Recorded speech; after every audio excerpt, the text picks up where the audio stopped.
A bank officer knocked on my door with foreclosure papers in his hand. My son-in-law stood in my driveway, grinning from ear to ear, shouting for me to pack my bags, because the house was finally theirs. I just looked at the documents, looked back at him, and asked one simple question. He turned completely white. Before I continue this story, let me know where you are watching from in the comments below. Hit like and subscribe if you have ever had to teach a harsh lesson to family members who mistook your kindness for weakness. My name is Vincent Reed.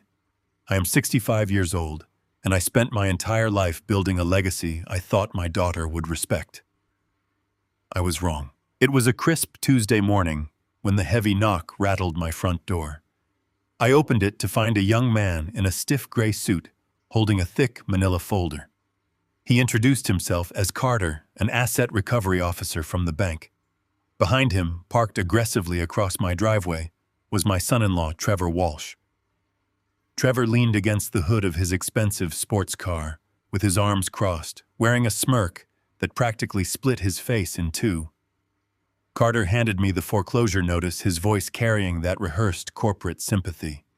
He informed me that the bank was seizing the property due to multiple defaulted loans secured against the house. Trevor did not even wait for the officer to finish speaking. He pushed himself off his car and sauntered up the walkway, his expensive leather shoes clicking loudly against the concrete. He told me to pack my bags and get out. He declared that the house belonged to them, now a supposed collateral casualty of his brilliant business investments that he claimed I had agreed to support. He actually laughed, a hollow, cruel sound that echoed in the quiet suburban street. He told me that a man my age did not need so much space anyway, and that my daughter Natalie and he were finally taking what was rightfully theirs. I did not panic. I did not yell or beg for mercy. I simply adjusted my glasses, scanned the first page of the legal document, and looked directly into Trevor's gloating eyes. I asked him if he had carefully read the original property deed filed under the private trust. The smirk vanished from his face instantly. Trevor snatched the papers from my hands, his eyes darting frantically across the text. His face drained of all color, turning the shade of a bleached sheet. He realized in that exact moment that he had not mortgaged my house. He had used a forged deed. He had mortgaged his own financial life, tying his fake corporate shell to a fraudulent loan. Carter watched the exchange in confusion, asking if there was a problem. Trevor could not speak. His breathing turned shallow and erratic. His hands trembled so violently that the papers rustled in the morning breeze. I simply turned my back on both of them and walked inside my home. The air inside felt remarkably peaceful. I walked straight to the hall closet and pulled out the small leather duffel bag I had packed exactly 3 months ago. I had been waiting for this very morning. When I stepped back out onto the porch, Trevor was pacing furiously on the lawn, staring at the foreclosure notice as if it were a death sentence. I walked right past him without uttering a single word. A taxi I had called 10 minutes prior pulled up to the curb. I tossed my bag into the back seat and climbed in. As the taxi pulled away, I watched Trevor shrinking in the rearview mirror. He thought he had outsmarted a tired old man. He failed to realize that a man who spends 40 years running a logistics company knows exactly how to spot a flaw in a system. Half a year ago, I caught Trevor lingering in my study. He claimed he was helping me clean, organizing my old paperwork to save me the trouble. But I saw the way his eyes tracked the wall safe. I noticed the tiny scratches around the dial the next morning. I did not confront him. I did not start a family feud. Instead, I drove straight to my lawyer, Gideon Shaw. Within 24 hours, Gideon and I had transferred the complete ownership of my estate into an ironclad private trust. The house was legally untouchable. The deed Trevor later found and used to secure his massive loans was nothing but a worthless decoy I had intentionally left in an unlocked desk drawer. I sat comfortably in the back of the taxi watching the city roll by. My phone buzzed in my pocket. I had routed my home security system's audio feed directly to my device to listen to the fallout. Through my earpiece, I could hear Trevor screaming into his phone. He was frantically calling his bank, begging the representative to halt the foreclosure proceedings on his shell company. He demanded they cancel the loan and retract the seizure order immediately. The response he received must have felt like a physical blow. The bank representative's voice echoed through his phone speaker, cold and unyielding. She informed him that they could not process any cancellations. In fact, she stated that his personal and business accounts had been completely frozen as of 8 o'clock that morning due to an active investigation into severe signature fraud. I heard the sickening thud of Trevor dropping his phone onto the concrete driveway. The trap had snapped shut. The morning air had barely settled when my phone shattered the quiet of my cab ride. The caller ID flashed Natalie. I answered, pressing the phone to my ear, and was immediately met with the shrill, frantic pitch of her voice. She was standing at the checkout lane of a high-end organic grocery store, holding up a line of impatient shoppers. Her premium credit card had just been declined.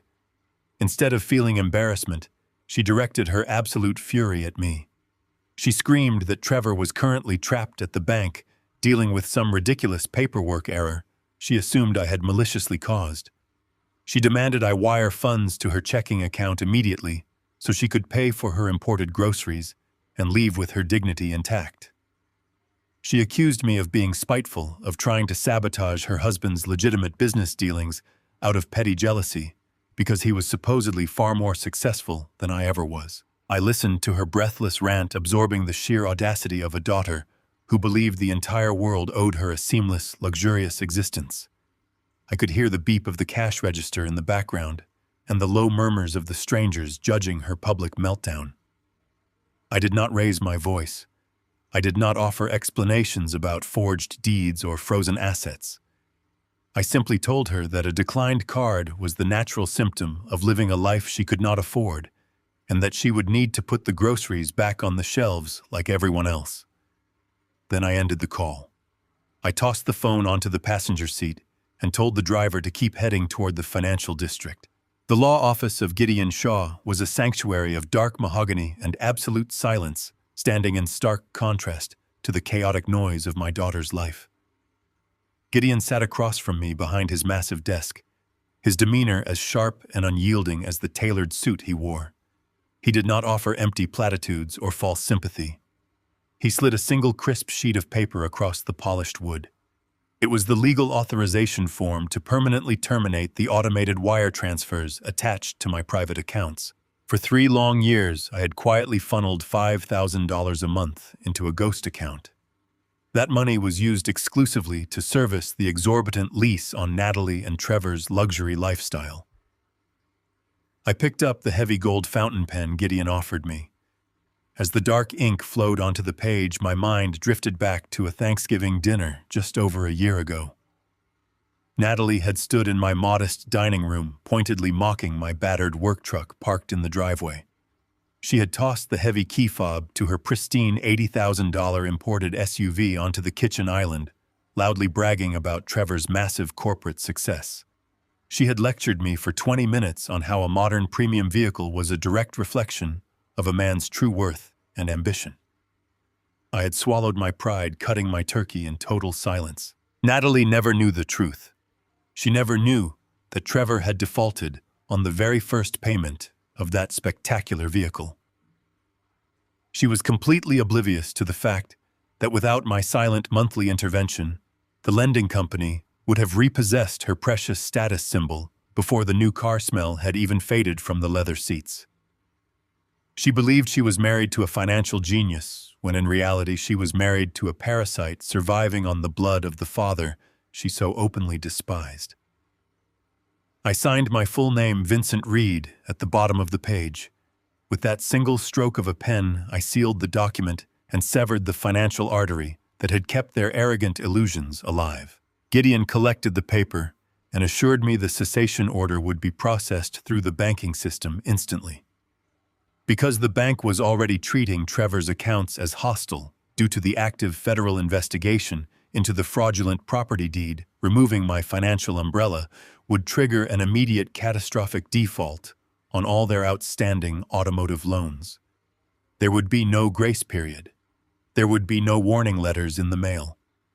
I left the law office and stepped out onto the bustling city sidewalk, feeling a strange, profound lightness in my chest. I was no longer a captive to my own paternal guilt. I had spent decades trying to protect my daughter from the harsh realities of the world, only to realize that shielding her had turned her into a monster. The evening descended quickly, casting long, dark shadows over the sprawling suburbs where Natalie and Trevor lived. I sat in the comfort of my newly leased secure apartment, watching the events unfold exactly as Gideon had predicted. The financial dominoes fell with brutal mechanical efficiency. Shortly before midnight, the heavy, unmistakable rumble of a diesel engine broke the quiet of Trevor and Natalie's upscale neighborhood. A massive flatbed tow truck backed aggressively into their pristine paved driveway. The flashing amber lights illuminated the manicured lawn, casting frantic yellow shadows against the front of their house. Natalie rushed out the front door, wearing a silk robe, screaming at the men in heavy work boots, who were already efficiently strapping the axles of her luxury SUV to the heavy steel winch. Trevor stood paralyzed in the doorway, his face pale and glistening with cold sweat. He made no move to stop the repossession crew because he knew his accounts were entirely frozen. He had zero leverage, zero cash, and absolutely no power. The tow truck gears ground heavily, dragging the gleaming vehicle up the steel ramp with a loud screech of tires. Natalie demanded answers, threatening to call the police, screaming that they were stealing a fully paid asset right out of her driveway. The tow truck driver did not argue. He simply pulled a clipboard from his jacket and handed her the default notice. The document proved in plain, undeniable text that the vehicle was severely in arrears, entering default the exact moment my secret automated payments had ceased. Natalie stared at the paper, the numbers blurring in front of her eyes. The truck drove away, leaving a gaping, oily void in the driveway and a profound silence in its wake. Several neighbors had turned on their porch lights, watching the entire humiliating spectacle through their living room blinds. Natalie spun around to face Trevor. Her screams echoed through the quiet street, no longer directed at the tow truck driver or at me, but at the man she had proudly married. She demanded to know where their money was. She demanded to know what he had actually done at the bank that morning and why they were suddenly completely destitute in the middle of the night. The foundation of their marriage was built on a calculated lie, and the floorboards had just collapsed completely beneath them. Trevor could only stare at the empty driveway, unable to formulate a single lie that could save him. The illusion was dead, and the real nightmare for Trevor Walsh was only just beginning. The night air in the city was heavy, carrying the distant hum of traffic outside my new apartment window. I sat in a leather armchair, in complete darkness, the only light in the room coming from the glowing screen of my smartphone resting on the coffee table. I was not waiting for an apology. I was waiting for desperation to force a critical error. When you cut off a man's air supply, he does not sit still and reason. He thrashes.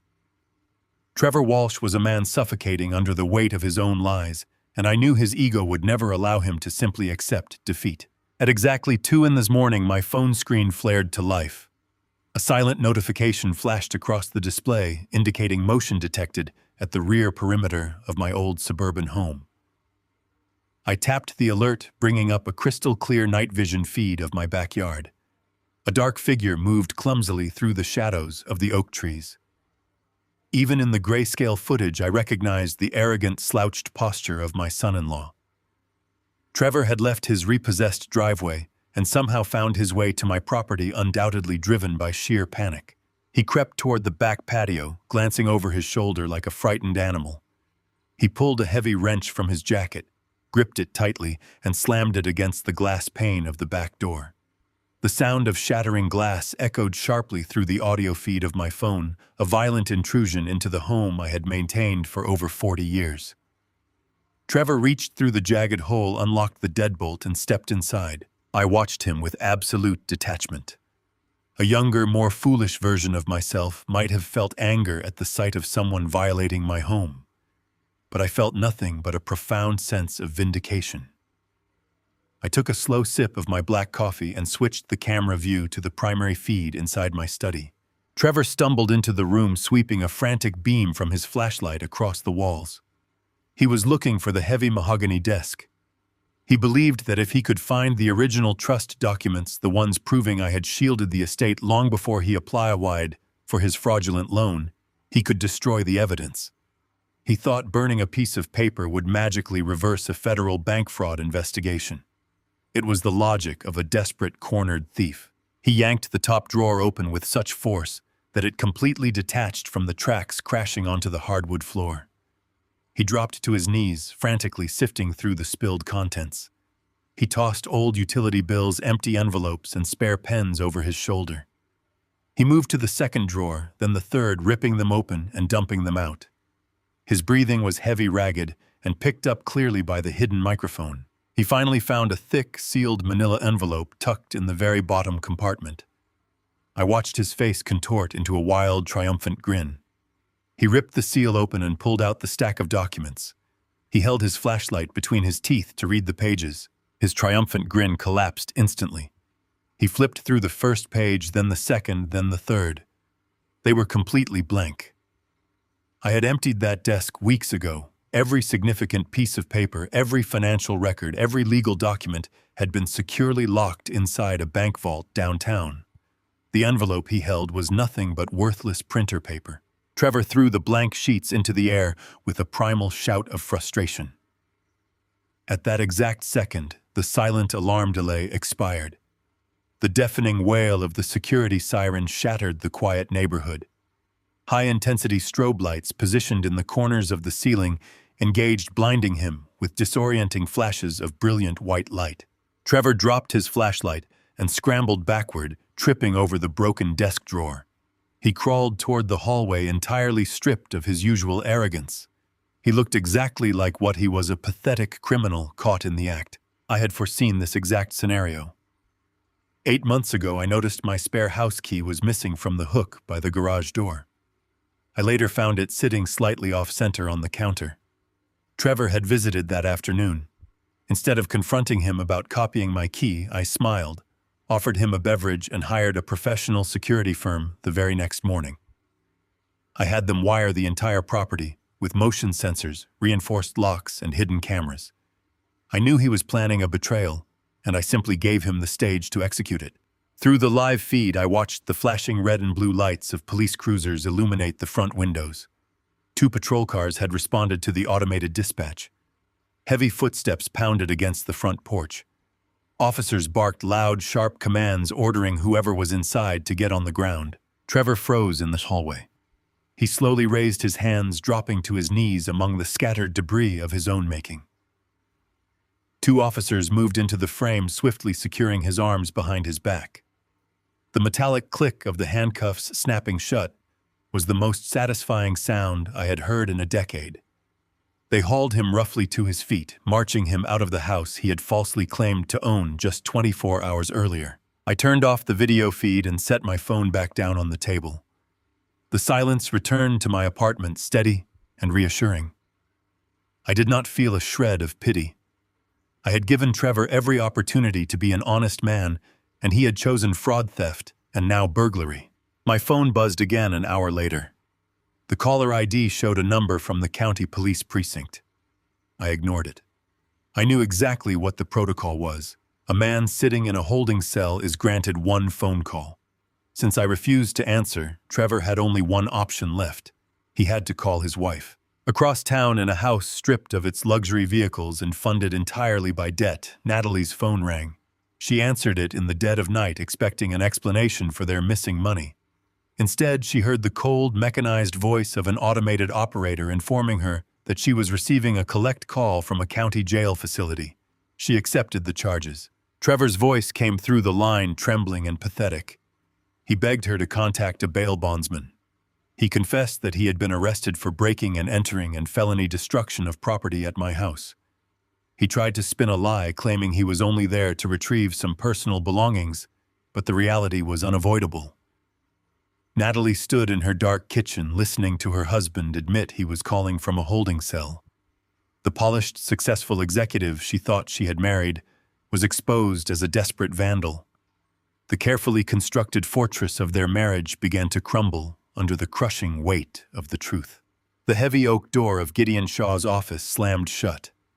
Natalie stood trembling in the center of the room.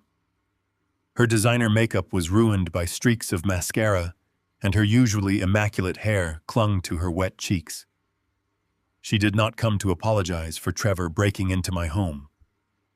She came to demand his release. She slammed her hands onto the polished wood of the conference table and ordered me to call the police. She told me to drop the charges immediately and pay the bail bondsman waiting downstairs. She weaponized every ounce of a daughter's privilege, claiming Trevor made a foolish mistake out of sheer panic and that I was destroying my own family over a simple misunderstanding. She cried, playing the role of the desperate victim perfectly. She told me Trevor was terrified, locked in a holding cell with common criminals, and that I owed it to her to fix this mess. She even dared to invoke her late mother, shouting that she would never have allowed me to be so vindictive. I let her finish her performance. I did not raise my voice. I did not offer a shred of comfort. Gideon sat silently in the corner, observing the breakdown with the clinical detachment of a seasoned attorney. I reached into my leather briefcase and pulled out a thick stack of bank statements, laying them flat on the table. Next to the papers, I placed a tablet screen facing her. I tapped the play button. The high-definition security footage from my study played in absolute silence. We watched Trevor smash the glass, break into my home, and tear apart my desk looking for the trust documents. The visual proof of his criminality was undeniable. Then I slid the bank statements forward. I told her to look at the top page. It was a digital copy of the loan origination form Trevor had submitted to the bank. It clearly showed my forged signature at the bottom, authorizing a loan of $300,000 against my property. Natalie stared at this forged signature. She tried to stammer out an excuse, blindly defending him, claiming Trevor was just trying to secure a corporate investment that would ultimately benefit us all. Her delusion required a harsh remedy. I looked my daughter directly in the eyes and delivered the truth she had conveniently forgotten. When you were 10 years old, I worked double shifts at the logistics plant just to keep that house after your mother died. I told her, my voice carrying decades of silent sacrifice. I sacrificed my sleep, my health, and my youth to ensure you never had to pack your bags and leave your childhood bedroom. I did not hold on to that house through the darkest years of my life, just so your arrogant husband could turn my legacy into his personal casino. The blood drained completely from Natalie's face. She tried to push the papers away, refusing to accept the reality of the man she had married. But I was not finished. The final piece of the puzzle had yet to be revealed. I tapped the second page of the loan agreement, bringing her attention to the secondary guarantor section. Trevor had not just forged my name to secure the fraudulent loan. He needed a secondary signer to bypass the bank's automated fraud detection algorithms for high-risk borrowers. He needed someone with a pristine credit history to co-sign the massive debt. I watched my daughter's eyes widen in sheer horror as she recognized her own signature on the bottom line. Trevor had buried the loan authorization inside a stack of routine tax documents he had asked her to sign months ago. Natalie was not just the wife of a man facing federal fraud charges. She was completely legally responsible for a $300,000 debt she never knew existed. The realization hit her like a physical blow. Her husband had not just robbed me. He had dragged her entire financial future straight into the mud. The morning after my daughter stormed out of Gideon Shaw's office, the battle lines shifted. I received a brief, urgent phone call from Gideon, advising me to return to his firm. Trevor's parents had arrived in the city. Arthur and Eleanor Walsh were waiting in the conference room. They had not come to apologize for their son's criminal behavior. They had come to wage war. I walked into the glass-paneled room and took my seat opposite them. Arthur Walsh sat rigidly in his tailored tweed suit, radiating the smug, unearned authority of a retired university dean. Eleanor sat beside him, her posture stiff, wearing her generational wealth and academic elitism like an oppressive perfume. They had brought a high-powered defense attorney with them. The man wore a custom pinstripe suit, and carried a leather briefcase that likely cost more than my first car. Arthur did not offer a handshake. He barely looked at me. Throughout Trevor and Natalie's entire courtship and marriage, the Walsh family had made their opinions of me abundantly clear. They prided themselves on their intellectual lineage, boasting of Ivy League degrees and academic publications. They looked at my calloused hands, my faded denim jackets, and my decades spent running a heavy logistics and mechanic business, and they saw nothing but a simple, uneducated laborer. They believed a man who spent his life surrounded by grease, diesel fuel, and freight manifests lacked the mental capacity to engage in sophisticated strategy. They viewed me as an aging blue-collar worker who could be easily bullied into submission. Their defense attorney opened his briefcase and laid a pristine folder on the table. He did not address Gideon. He directed his predatory gaze entirely at me. He stated that the Walsh family was prepared to file an emergency injunction to dissolve my private trust. His voice was smooth, loud, and dripping with condescension. He claimed they were deeply concerned about my sudden erratic behavior. He announced their intention to petition the probate court, arguing that I was suffering from early-onset dementia and severe cognitive decline. They planned to argue that I had signed over my estate to the trust, while lacking the mental capacity to understand my actions. Arthur chimed in using a tone reserved for speaking to a slow child. He claimed it was a tragedy to see my mind deteriorating. He suggested that my refusal to bail Trevor out of jail and my delusion that he had forged my signature were clear symptoms of paranoia. If the court declared me mentally unfit, the trust would be invalidated. The house would revert to my name, making Trevor's forged loan documents legally actionable. They were going to sacrifice my sanity to save their son from prison. I looked at Arthur. I looked at Eleanor. I looked at their expensive, aggressive lawyer. I did not raise my voice to defend my intellect. I did not pound my fist on the table or scream that I was perfectly sane. I simply stood up, buttoned my jacket, and walked out of the room without uttering a single syllable. Let them interpret my silence as weakness. I did not go back to my apartment. I instructed my driver to take me straight to the State Central Research Hospital. It was the most prestigious, ruthlessly rigorous medical and neurological facility in the entire state. I walked up to the administration desk and requested the most exhaustive cognitive, psychological, and neurological evaluation they offered. I paid out of pocket, demanding expedited priority. For the next 8 hours, I was subjected to a battery of relentless medical testing. I sat in brightly lit, sterile white rooms while specialists mapped my brain. I lay perfectly still inside the deafening magnetic tube of an MRI machine, letting them scan every millimeter of my neurological pathways. I sat across from clinical psychologists, solving complex spatial puzzles, recalling long sequences of numbers, and dissecting intricate logical paradoxes under high-pressure time constraints. I tackled their psychological assessments with the exact same cold, methodical precision I had used to rebuild shattered diesel transmissions and balance massive corporate freight budgets. The doctors pushed my cognitive limits, probing for any sign of memory loss, paranoia, or mental fatigue. I answered every question sharply, clearly, and flawlessly. 2 days later, I sat in Gideon's office with a sealed medical dossier resting on the desk between us. The chief of neurology and the head of psychiatry had both signed the enclosed affidavits. The clinical results were indisputable. My brain scans were pristine. My cognitive function was entirely uncompromised. The official medical decree stated that I possessed the mental acuity, logical reasoning, and perfect behavioral capacity of a man 20 years my junior. There was zero evidence of dementia, paranoia, or cognitive decline. I was legally and medically untouchable. I did not call Arthur Walsh to gloat. I did not send the results to Trevor's defense attorney through standard mail. I had Gideon hire a private courier to deliver the certified medical dossier directly into the defense attorney's hands during a scheduled court hearing. Gideon received the confirmation call from the courier just past noon. The attorney had opened the envelope right in front of Arthur and Eleanor. The medical certificates absolutely obliterated their entire defense strategy. They could not contest the findings of the state's leading neurological institute. Their malicious attempt to declare me mentally incompetent was dead on arrival.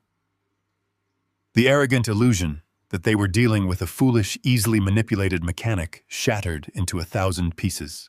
The immediate consequence of their failed maneuver was devastating.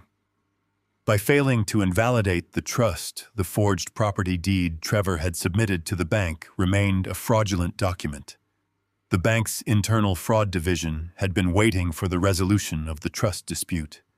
The moment the Walsh family's legal challenge collapsed, the bank pulled the trigger. My phone vibrated on the table. Gideon read the incoming alert on his monitor and looked up at me, his expression grave and absolute. The regional bank had officially handed their internal investigation over to the federal authorities. The Department of Justice had just formally indicted Trevor Walsh for federal wire fraud, aggravated identity theft, and bank fraud. The local trespassing and burglary charges from my home were now the absolute least of his problems. The federal prosecutors were moving to deny bail based on his massive outstanding debts and flight risk. Trevor was no longer facing a simple civil dispute over a mortgage. He was facing a mandatory minimum sentence in a federal penitentiary. The net had closed completely, and there was no one left to buy his way out. The Walsh family pride took a massive beating, but their bank accounts were still temporarily functional. Within 48 hours of Trevor being indicted on federal charges, Arthur and Eleanor Walsh liquidated a substantial portion of their stock portfolio. They posted a massive cash bond to secure their son out of federal custody.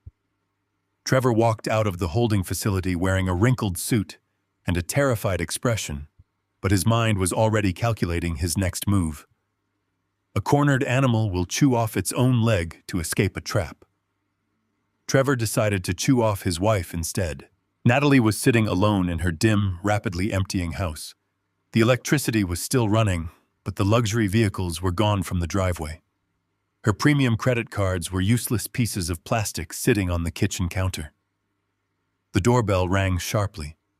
It was not a delivery driver carrying imported groceries. It was 2 federal agents wearing dark windbreakers. They did not ask politely for a moment of her time. They informed Natalie Walsh that she was a material suspect in an ongoing federal bank fraud and identity theft investigation. They handed her a formal summons for a sworn interrogation. Trevor had wasted absolutely no time saving his own skin. The moment he sat down in a secure room with his expensive defense attorney and the federal prosecutors, he changed his entire narrative. He claimed he was merely a naive businessman who trusted his family.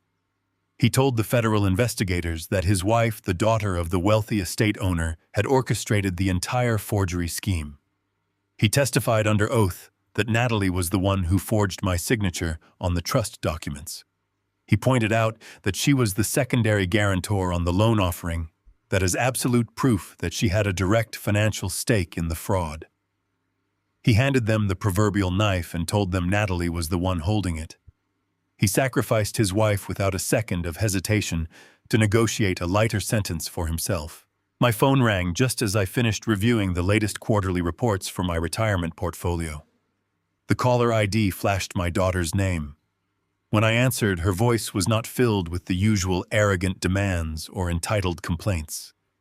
It was a raw, guttural sound of pure panic. She sobbed uncontrollably into the receiver, her words stumbling over each other as she tried to breathe.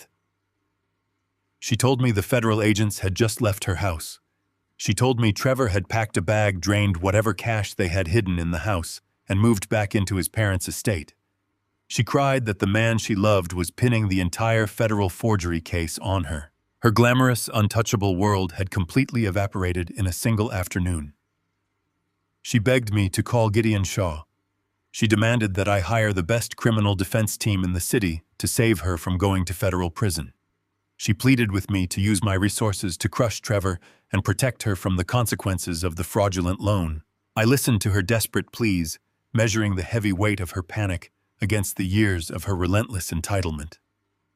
I pictured her standing in her empty, echoing house, finally realizing that the ground beneath her feet was built on lies. I let a heavy, suffocating silence stretch across the phone line before I spoke. I asked her to cast her memory back to our Thanksgiving dinner 5 years ago. I reminded her of the exact moment Trevor had stood in my modest dining room swirling a glass of my expensive bourbon and openly mocked my profession. He had laughed at my permanently grease-stained hands. He had called my logistics and mechanic business a dirty, low-class endeavor fit only for uneducated laborers. I reminded Natalie of her exact reaction that night. She had not defended her father. She had not demanded respect for the man who put a roof over her head. Instead, she had smiled, linked her arm through Trevor's expensive suit jacket, and told me that I needed to understand how modern, sophisticated money worked. She had blindly defended the man who insulted the very hands that fed her. I told Natalie that the sophisticated money she admired so much had just bought her a one-way ticket to a federal indictment. I stated clearly and without a fraction of hesitation that I would not spend a single dime of my dirty blue-collar money on her legal defense. I reminded her that she chose to sign those secondary loan documents, and she chose to bind her life to a parasite who viewed people as stepping stones. I instructed her to stop crying and find a way to prove her own innocence. I ended the call. I placed the phone face down on my desk. There was no joy in hearing my daughter cry, but there was a necessary peace in establishing an absolute boundary. Natalie was completely cut off. She was entirely on her own, pushed to the absolute brink, facing the full weight of the federal government, with nothing but the consequences of her own arrogance to keep her company. Natalie had spent her entire adult life curating an image of effortless superiority. She believed her pristine reputation and her zip code made her untouchable. But when a man like Trevor is backed into a corner, he will drag anyone down with him to keep his own head above water. By changing his statement and naming his wife as the mastermind behind the forged trust documents, Trevor forced Natalie into a brutal reality. To keep herself out of a federal penitentiary, she had to prove she had absolutely no knowledge of the forgery or the missing loan money. The only way to achieve that was total, humiliating transparency. Natalie had no choice but to invite the authorities into her home. She was forced to surrender her personal laptops, her encrypted hard drives, her cellular phones, and every single financial record bearing her name. The polished, heavily guarded life she had built was boxed up in brown cardboard evidence containers and hauled away by federal investigators. She thought she was fighting to clear her name, but in reality she was simply handing the police the exact map they needed to uncover her husband's deceit. The federal forensic accountants did not take long to unravel the labyrinth of Trevor's finances. A man who considers himself an untouchable genius is almost always the easiest type of criminal to catch, because arrogance always leaves a very clear paper trail. Less than a week after Natalie surrendered her devices, Gideon Shaw summoned me to his law office on a rainy Thursday afternoon. He did not offer me a coffee or engage in small talk. He simply pushed a thick, heavily bound financial audit across the polished mahogany desk. The truth hidden inside those pages was worse than mere corporate theft. Trevor had not invested the stolen money into a failing business venture. He had not hidden it in offshore shell companies for future real estate purchases. The audit revealed a massive, frantic network of wire transfers routing the funds directly to offshore gambling syndicates. There were records of deposits to unregulated Caribbean sportsbooks, illegal digital casinos, and high-stakes online poker rooms. Trevor had taken the funds he stole using my forged signature and gambled every last cent of it away. The sophisticated Ivy League-educated executive who had mocked my profession was nothing more than a degenerate addict hiding behind a tailored suit and a luxury car. I sat in the quiet of Gideon's office and stared at the bold number printed at the bottom of the final forensic page. $300,000. My chest tightened, and the room seemed to shrink around me as the heavy weight of that specific number hit my memory. It was not just a random figure generated by a bank. It was the exact amount of money I had owed the hospital 3 decades ago. When Natalie was 10 years old, her mother fought a brutal, agonizing battle with cancer. The limits of our health insurance were completely exhausted in the first 6 months. To keep her treatments going to buy our family just a little more time together, I took on every medical debt imaginable. When she finally passed away, the hospital bills totaled exactly $300,000. I spent the next 15 years working myself into the ground to clear that debt. I worked double shifts at the garage until my muscles ached. I drove heavy freight trucks through the dead of night, sleeping in parking lots and eating cheap meals. I permanently ruined my back and embedded dark diesel grease into the creases of my hands so that my daughter would never feel the crushing weight of poverty or the shame of bankruptcy. I bled for that exact amount of money. I traded the best years of my life for it. And the man who sat at my Thanksgiving table mocking my dirty hands and my blue-collar life had thrown that identical sum onto a virtual roulette table and lost it all without a single thought. Any lingering trace of paternal hesitation or mercy vanished from my heart in that instant.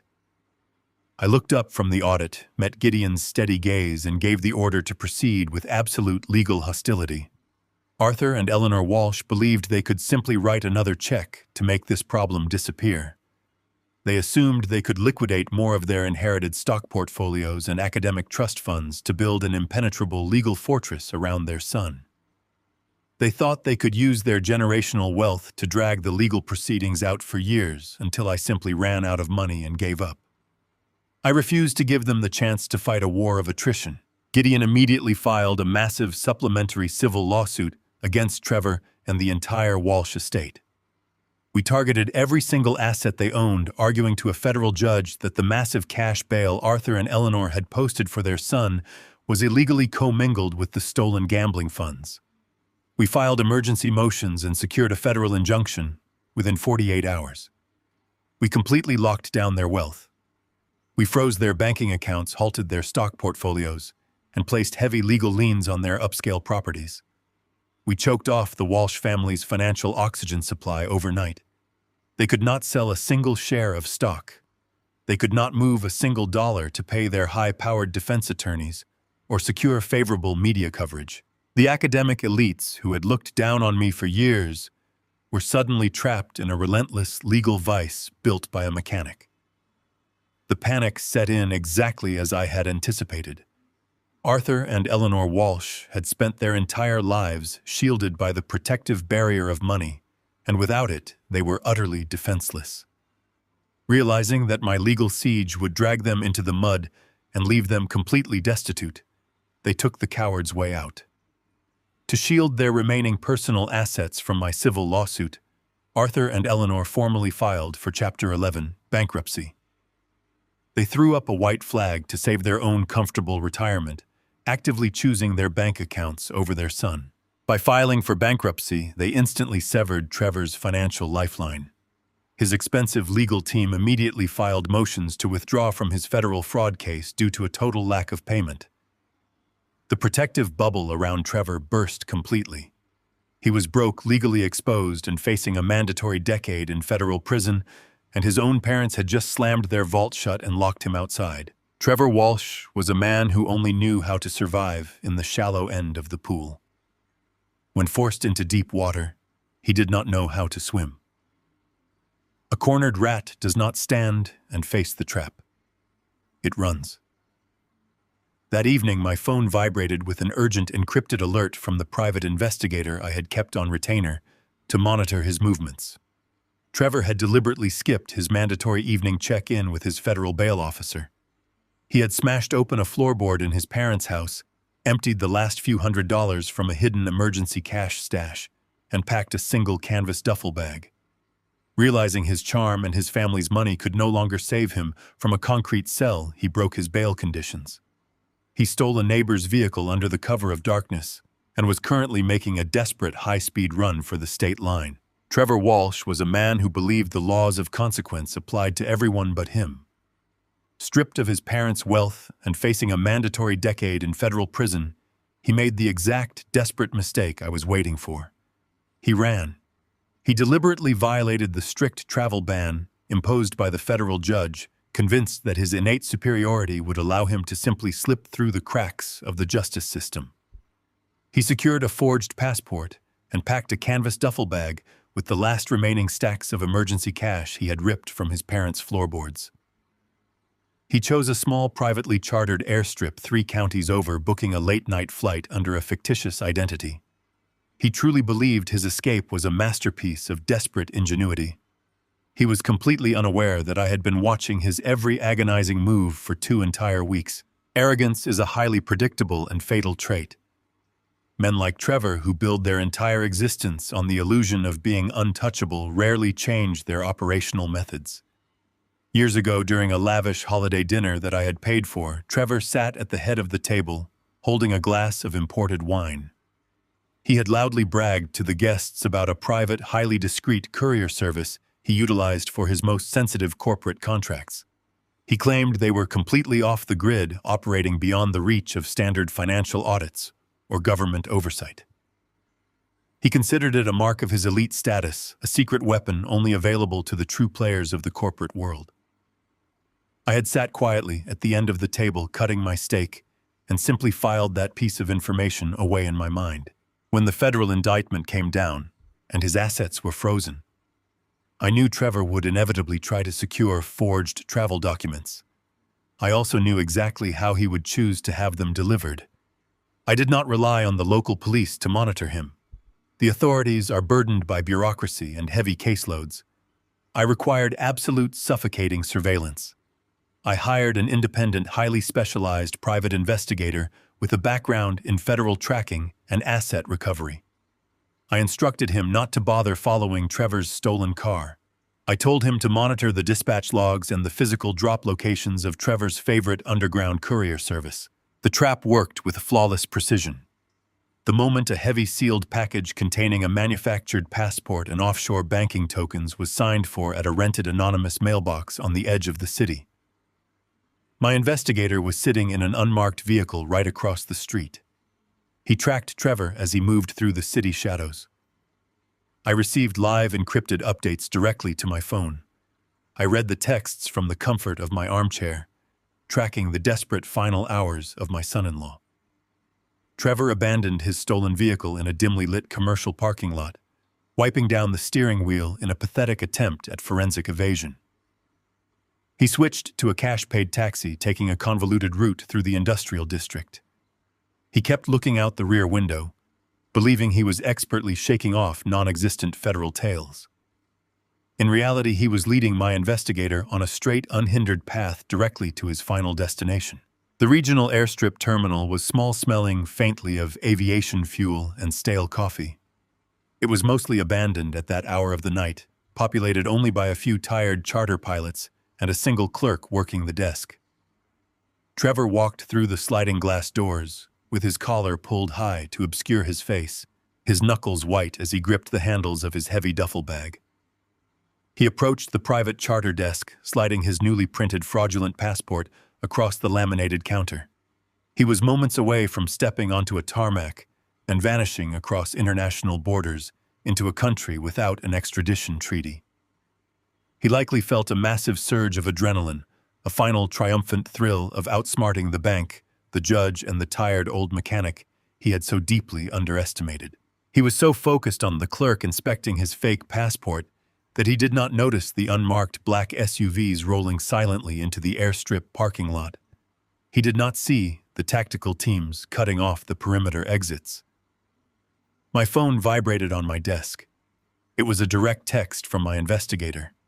It contained a single definitive sentence confirming the target was fully isolated at the counter.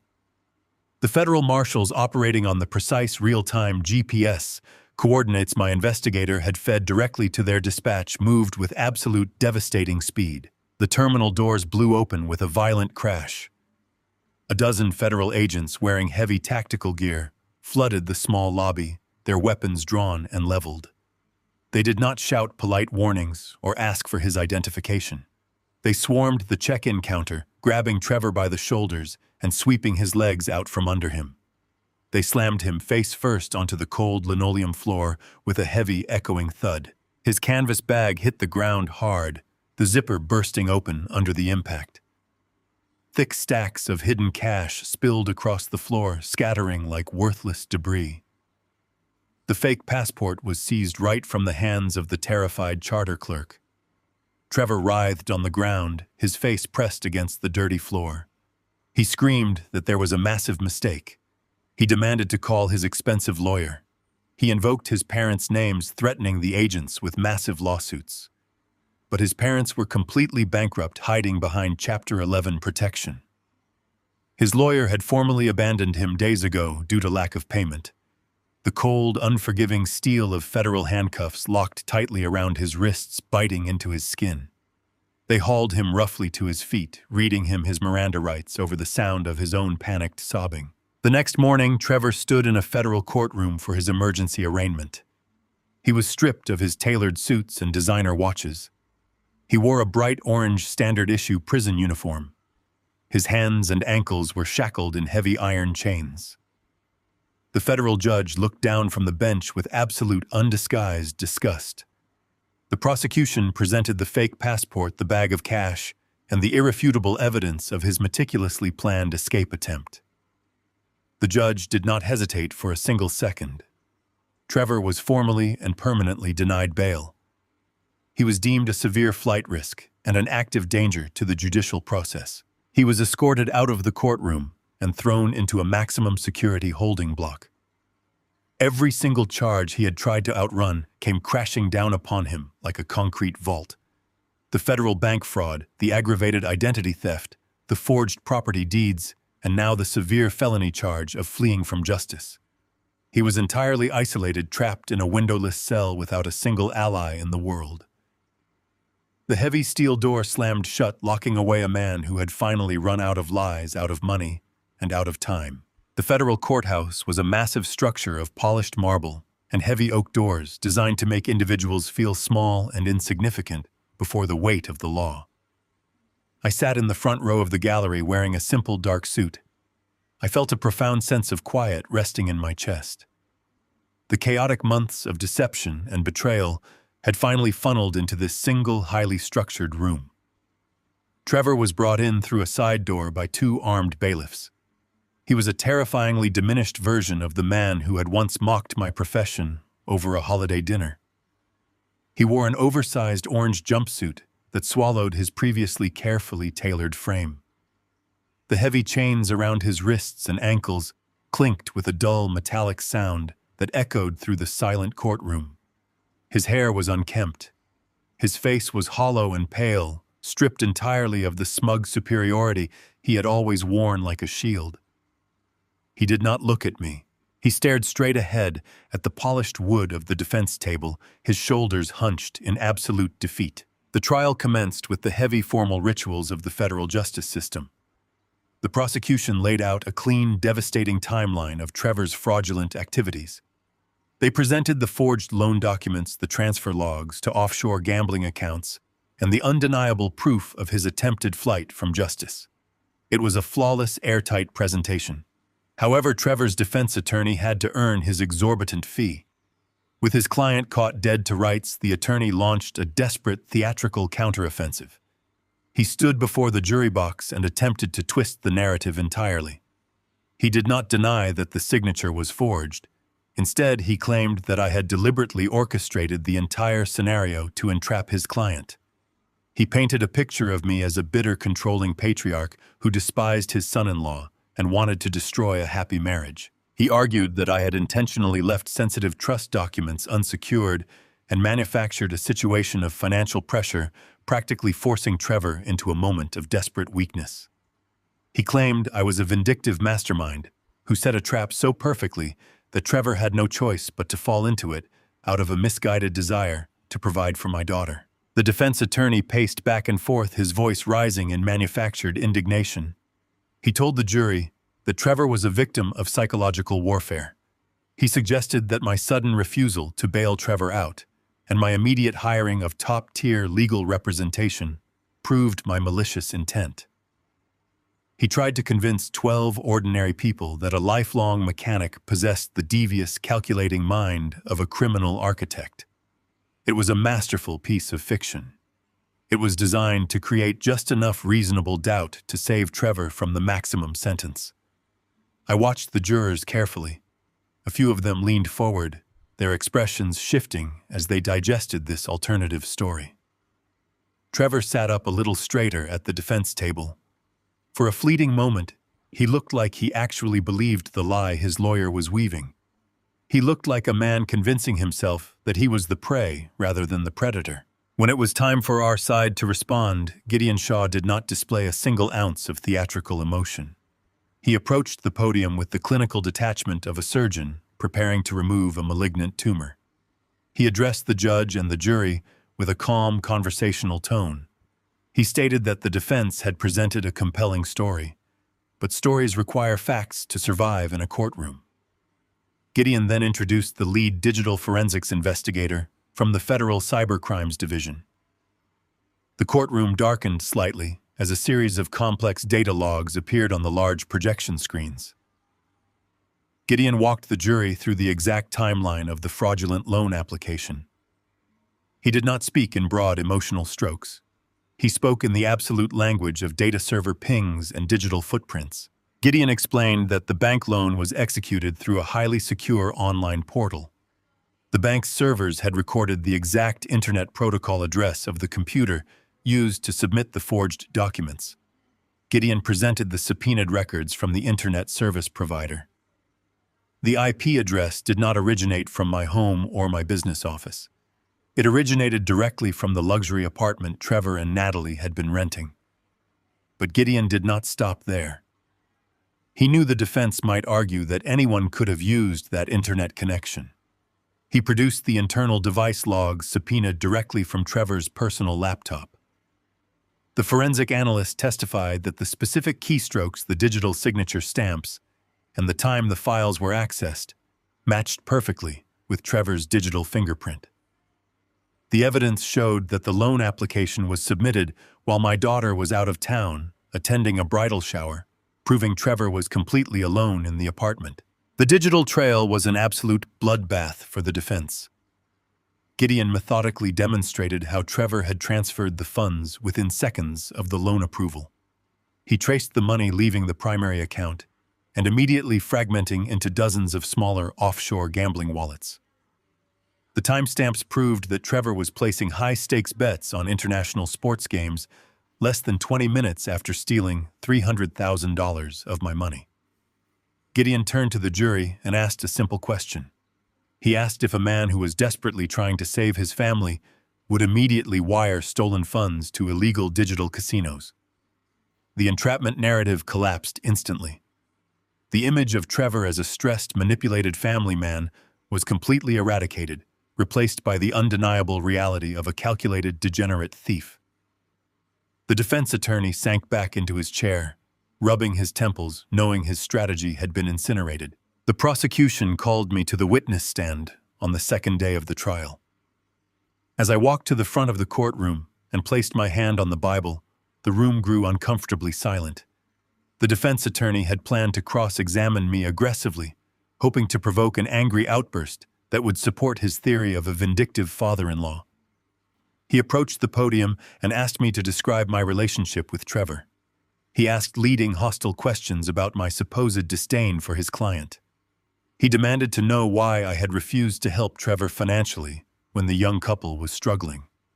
He tried to bait me into an emotional reaction, waiting for me to shout or show hostility. I did not give him the satisfaction of my anger. I sat perfectly still, my hands folded on the wooden railing of the witness stand. I looked directly at Trevor, who was refusing to meet my gaze. I did not speak of the sacrifices I had made or the decades I spent working to clear my late wife's medical debts. I did not mention the money he had thrown away. I leaned forward slightly toward the microphone and delivered exactly 3 sentences. I gave this man nothing but an opportunity to be part of our family, and he repaid that trust by attempting to steal the foundation it was built upon. I said, my voice steady and completely devoid of emotion. He is not a victim of circumstance or manipulation, but a prisoner of his own unchecked greed. I am here today only to watch the law recognize the absolute truth of who he is. Those 3 sentences rang out through the courtroom with the finality of a closing steel door. I did not elaborate. I did not offer any further explanation. When the defense attorney tried to press me further, I simply repeated that my statement stood exactly as delivered. There was nothing more to say. The defense had absolutely nothing to work with. They could not twist my words or paint me as a hysterical, manipulative villain. My cold, unwavering clarity completely shattered the illusion Trevor had tried to build. The prosecution rested their case shortly after my testimony. The defense offered a weak, disorganized closing argument that barely acknowledged the mountain of digital evidence stacked against their client. The judge handed the case over to the jury just before the lunch recess. In complex federal fraud cases, jury deliberations can often take days or even weeks. Jurors usually need to review financial documents, re-examine expert testimonies, and debate the nuances of white-collar crime. But this case was different. The narrative was stripped of all its complexity. The truth was entirely exposed. The jury was sent to their deliberation room and the heavy wooden doors clicked shut. I remained in the courthouse sitting quietly on a wooden bench in the hallway with Gideon Shaw. We did not have to wait long. Less than 2 hours after they had left the courtroom, the bailiff emerged and announced that the jury had reached a verdict. The speed of their decision was staggering. It indicated an absolute universal certainty among the 12 men and women.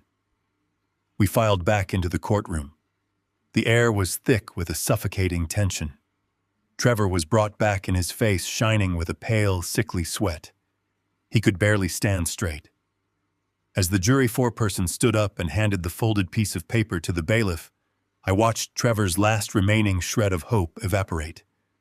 The judge read the verdict aloud. Guilty on all charges. Trevor did not scream or protest. The reality of his future hit him with the force of a freight train. He let out a low, breathless gasp, his knees buckling beneath him. He collapsed forward, his head hitting the heavy wooden defense table as the bailiffs rushed forward to pull him back to his feet. The federal courtroom held a suffocating, heavy stillness. The large wooden doors were sealed tight, shutting out the ambient noise of the busy city streets and isolating everyone inside this chamber of consequence. Judge Miller sat elevated above us, all resting his hands on the final pages of the extensive sentencing report. He did not look at Trevor Walsh with any trace of judicial sympathy or understanding. The judge adjusted his glasses and began to read the final decree. His voice was a steady, unyielding instrument of the law cutting through the tense air. He recounted the absolute severity of the crimes committed over the past year. He spoke at length of the calculated forgery, the malicious manipulation of family trust, the massive theft of funds, and the cowardly, desperate attempt to flee federal jurisdiction under a false identity. He stated clearly that the federal justice system could not and would not tolerate predators who hide behind tailored suits and inherited wealth, believing they are above the rules that govern ordinary working people. The judge looked directly at the defense table.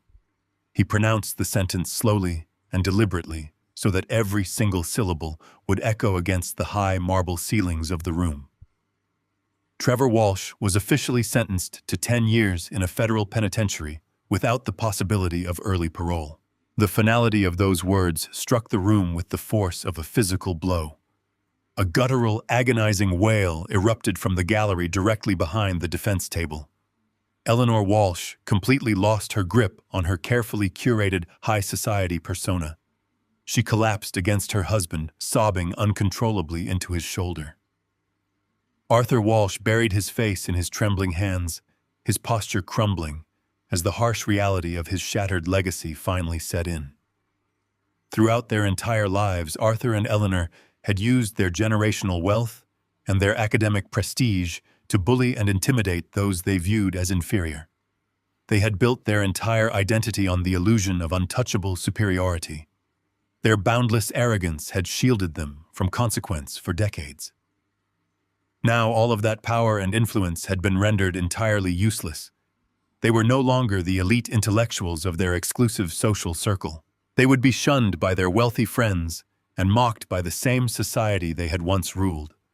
They were simply two bankrupt, disgraced parents crying over a convicted felon. I shifted my gaze toward Trevor. The physical and psychological transformation of my former son-in-law was absolute.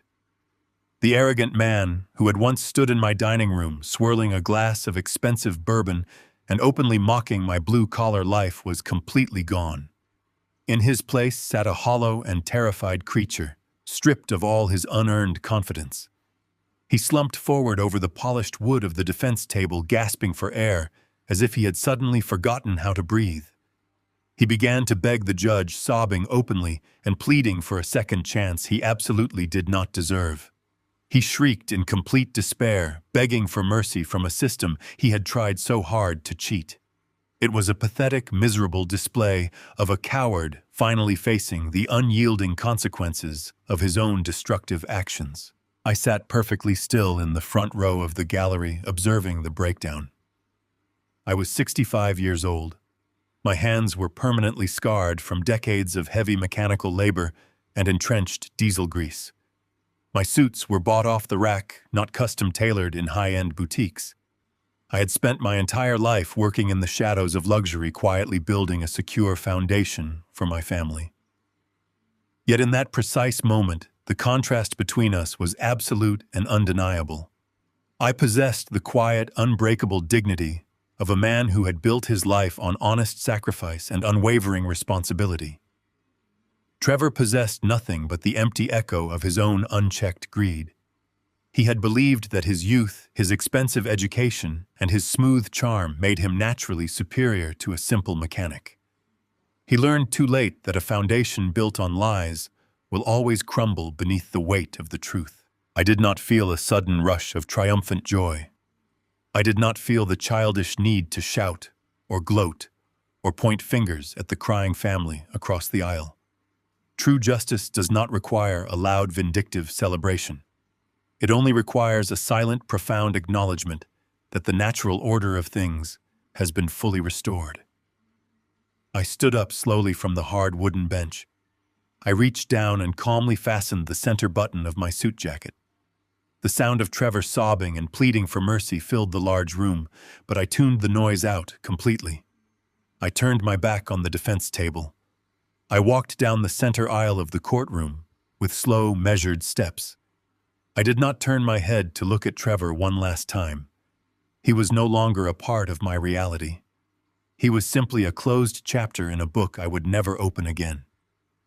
I pushed open the heavy oak doors and stepped out into the bright, expansive hallway of the federal courthouse. The air outside the courtroom felt instantly lighter and easier to breathe. The oppressive tension of the legal battle had evaporated, leaving behind a profound sense of clarity and peace. But my business at the courthouse was not yet completely finished. I walked toward the main lobby, where the morning sunlight streamed through the massive glass windows, illuminating the polished stone floors. Standing near the central marble pillars, waiting anxiously, was my daughter.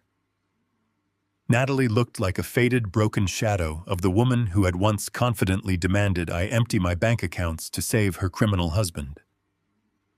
Her designer clothes looked disheveled and worn, lacking their usual immaculate presentation. Her posture was rigid and defensive, displaying none of the royal entitlement she usually carried. She held a thin manila folder tightly against her chest, like a shield. As I approached her, she stepped forward with a hesitant, trembling motion. She opened the folder and pulled out a stack of crisp legal documents, holding them out for me to clearly see. They were expedited divorce papers. She had already signed her name on the bottom line legally, severing her ties to the man who was currently being dragged away in heavy chains. She looked up at me with tired, swollen red eyes, expecting a very specific reaction. She had come to the courthouse to show me that she was finally doing what she should have done months ago. She genuinely expected this single legal gesture to instantly erase the massive damage she had caused to our relationship. She expected me to look at the divorce papers, smile warmly, and welcome her back into the comfortable, sheltered life I had provided for her since she was a little girl. I stopped walking and looked at the papers trembling in her hands. I looked at the daughter I had sacrificed my youth, my sleep, and my health to protect. She was desperately waiting for a lifeline. She was waiting for me to tell her that everything would be all right, and that I would step in to pay off her massive debts and restore her glamorous lifestyle. She wanted me to be the silent provider once again, erasing her monumental mistakes with my hard-earned money. I looked her directly in the eyes, and I did not offer a single word of comfort or reassurance. I spoke in a calm, even tone, explaining that signing a piece of paper did not undo the terrible choices she had made. I told her that a divorce decree did not magically erase the $300,000 of debt she was still legally responsible for as the secondary guarantor on Trevor's fraudulent loan. The federal bank was still going to collect what was owed to them. The aggressive creditors were still going to seize her luxury vehicles and foreclose on her heavily mortgaged house. She had chosen to align herself with a man who viewed people as disposable stepping stones, and she had actively defended him when he insulted my life and my labor. I told Natalie that she was now entirely free from Trevor, but she was also entirely free from me and my financial protection. I explained that she would have to find a job, she would have to negotiate with the relentless debt collectors, and she would have to learn the true value of a dollar earned through honest, exhausting hard work. The brutal truth about her future was just beginning to settle over her mind. She slowly lowered the divorce papers, her hands shaking violently, as she finally realized that the father she had scorned was no longer her infinite safety net. I adjusted my jacket one final time, walked past her without a backward glance, and stepped out of the courthouse doors, leaving her entirely alone to face the reality of the life she had built for herself. The federal government does not move slowly when it comes to recovering stolen assets. Once Trevor was locked away in a federal penitentiary, the authorities systematically dismantled the lavish life he had built on a foundation of fraud. Natalie was caught entirely in the blast radius. The luxury vehicles parked in her driveway were repossessed by aggressive collection agencies before the end of the week. The massive suburban house mortgaged to the hilt and stained by federal indictments was formally foreclosed upon by the bank. Her premium credit cards were canceled, and her bank accounts were frozen and drained to satisfy the mounting legal penalties. She lost absolutely everything. She lost her home, she lost her car, she lost her husband, and she lost the elite social status she had spent her entire adult life carefully cultivating. But the federal justice system and the angry creditors did not just take things away from her. They also left her with something highly permanent. Because she had signed her name as the secondary guarantor on Trevor's fraudulent loan, Natalie was legally anchored to a massive, suffocating mountain of debt. She was financially ruined, her credit score decimated, and her pristine reputation completely dragged through the mud of a highly publicized federal fraud trial. On a quiet Tuesday evening, exactly 2 weeks after Trevor was sentenced, my doorbell rang. I opened the heavy wooden door to find my daughter standing on my front porch. The visual transformation was striking. She was not wearing her usual tailored designer outfits or her immaculate jewelry. She wore a wrinkled trench coat over plain clothes, her face pale and exhausted, her eyes red from days of relentless crying. Standing beside her on the concrete porch were 3 large scuffed suitcases. They contained the absolute entirety of what she had left in the world. Natalie did not greet me. She did not apologize for the events of the past year. She simply looked at me with a tired, expectant expression and told me she was moving back into her old bedroom. She spoke with a lingering trace of her lifelong entitlement, assuming that my house was her permanent safety net. She assumed that despite the betrayals, the insults, and her blind defense of a man who tried to steal my life savings, she could simply walk through my front door and hit the reset button on her life. She reached down to grab the handle of her heaviest suitcase, preparing to push past me into the warmth of the hallway. I did not step aside. I stood firmly in the doorway, blocking her path. I looked at the bags, and then I looked directly into my daughter's eyes. I told her to leave her luggage on the porch and invited her to sit at the kitchen table. She looked confused, her brow furrowing in irritation, but she released the suitcase handle and followed me inside. We sat opposite each other at the small wooden table where she had eaten breakfast every morning as a child. The house was perfectly quiet, the only sound coming from the steady ticking of the wall clock. Natalie slumped into her chair and began to complain about her situation. She complained about the aggressive debt collectors calling her phone at all hours. She complained about her former friends who had entirely abandoned her after the trial. She spoke as if she were the victim of a terrible, unpredictable natural disaster, completely ignoring her own active participation in her downfall. I let her speak until she finally ran out of breath. Then I reached into the drawer of the kitchen table and pulled out a single neatly printed document. I placed it flat on the wood and slid it across the table toward her. Natalie looked down at the paper, her eyes scanning the bold black text. It was a standard residential lease agreement. The document clearly outlined the terms of tenancy, establishing a strict monthly rent for the use of her childhood bedroom. It stipulated a required security deposit, outlined the utility division, and included a firm eviction clause for late payments. She stared at the paper as if I had just placed a venomous snake on the table. The color drained from her face and her mouth opened in sheer disbelief. She looked up at me, her eyes wide with shock and rising anger. She shouted my name, demanding to know if this was some kind of cruel joke. She reminded me that she was my daughter, my only child, and that she had absolutely nothing left to her name. She accused me of being heartless, asking how a father could possibly charge his own flesh and blood to sleep in the house where she grew up. She tried to deploy her tears, sobbing loudly, and leaning across the table, begging me to just let her rest and recover from the nightmare she had endured. I sat perfectly still, absorbing her emotional outburst without a single flinch. There was no pity left in my heart to offer her. Pity would only prolong her delusion. She required a harsh, unfiltered dose of reality to cure the entitlement that had nearly destroyed us both. When her sobbing finally quieted into ragged breaths, I leaned forward and delivered the absolute truth. I asked her to cast her memory back to the day she packed her bags to move into her first luxury apartment with Trevor.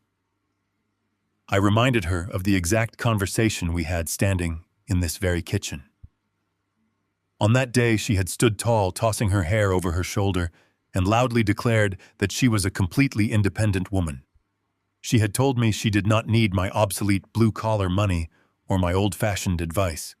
She had claimed that she and Trevor were going to build a modern, sophisticated empire, and that my simple, labor-intensive way of living was entirely beneath her potential.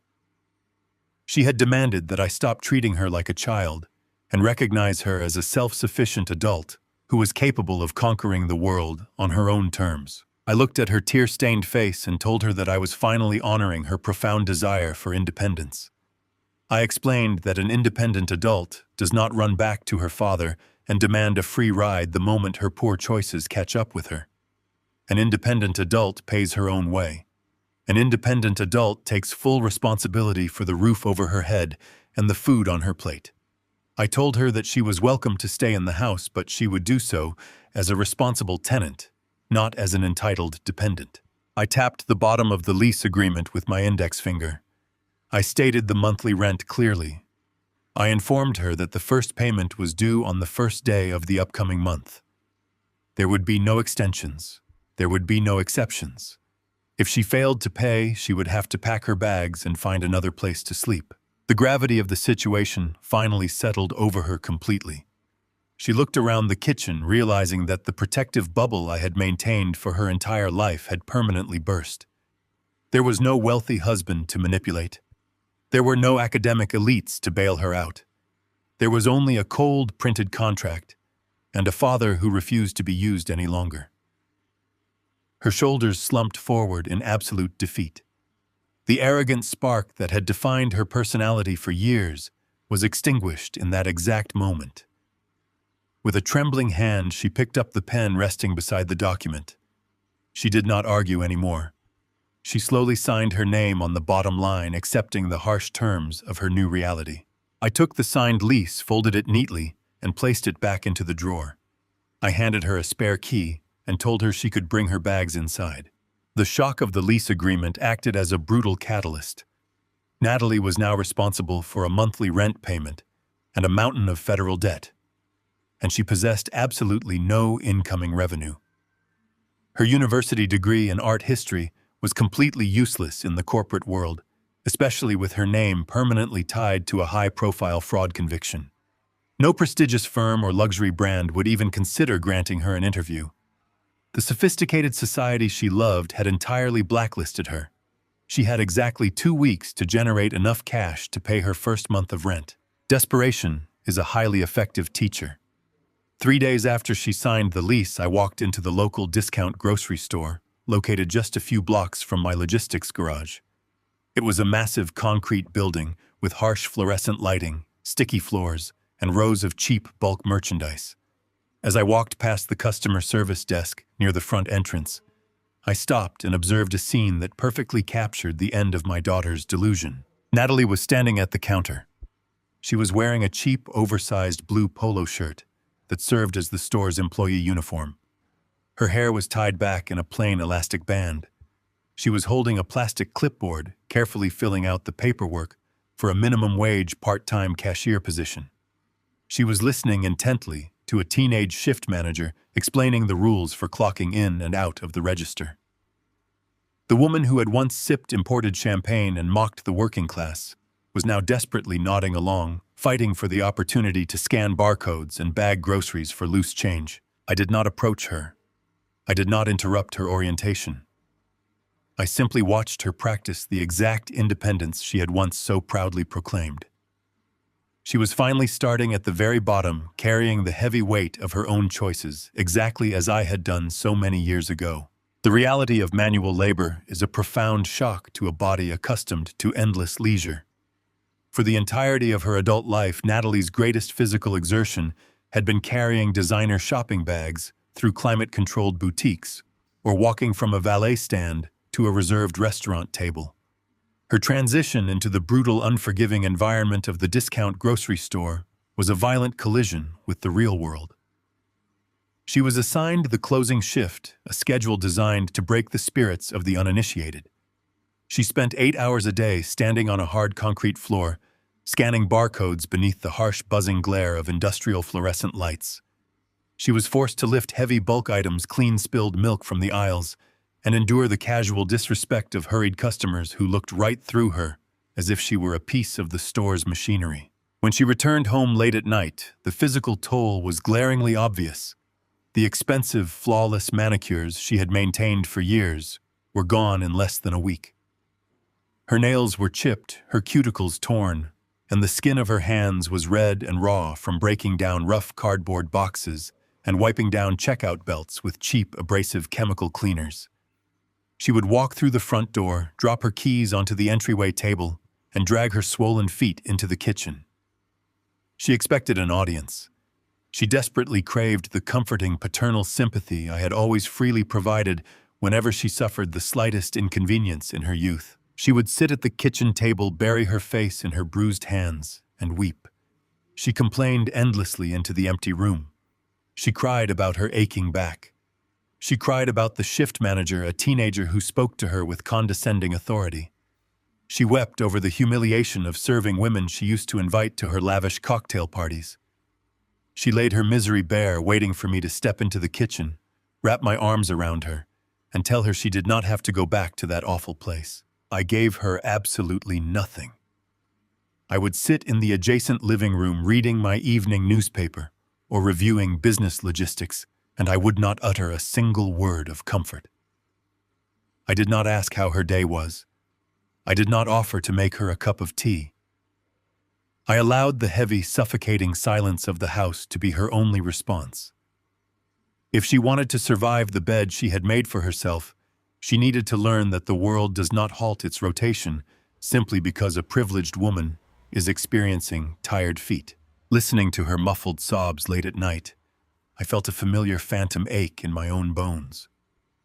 Watching her soak her raw hands in warm water was a haunting reflection of my own past, a past she had always been too arrogant to respect. 40 years ago, long before I owned a successful logistics company, I was the one standing over a steaming, grease-filled sink in the back of a 24-hour diner. I remembered the exact sensation of my knuckles bleeding from scrubbing heavy iron skillets with steel wool.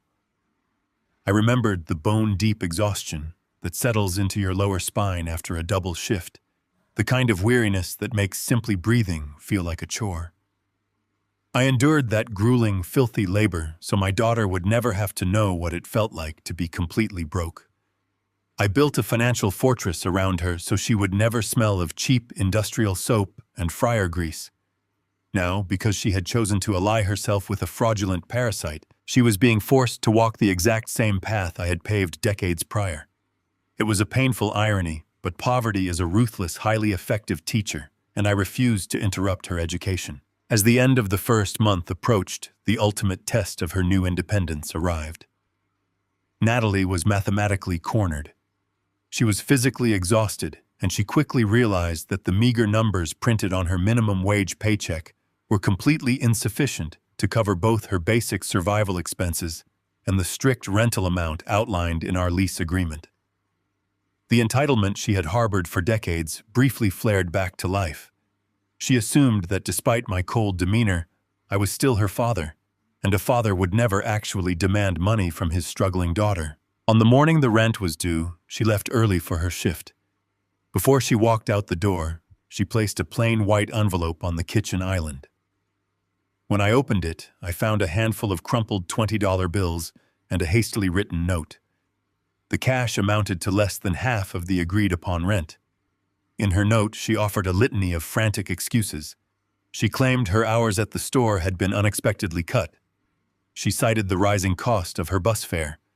She promised to make up the difference on her next payday, writing that she knew I would understand her temporary predicament. She was attempting to negotiate the unnegotiable. She still believed she was dealing with her father, forgetting entirely that she had signed a legally binding contract with her landlord.